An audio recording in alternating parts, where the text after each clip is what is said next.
Bəzi insanlar tək bir qərarla tarixin gedişatını dəyişir. Doktor Nova sizi salamlayır. 9-cu əsrdə o, indiki Azərbaycan torpaqlarında üsyan qaldırdı. Xalqı azadlıq uğrunda mübarizəyə ruhlandırdı. Minlərlə insan zülm altında əzab çəkirdi.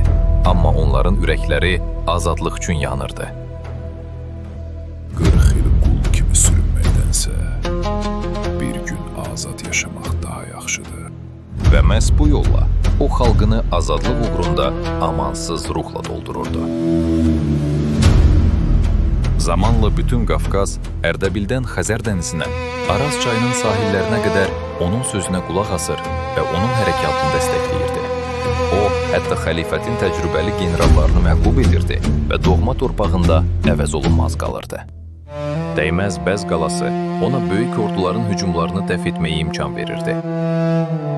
Yalnız hakimiyyət uğrunda yox, azadlıq, xalq və bu torpaqların mədəni irsi uğrunda döyüşürdü.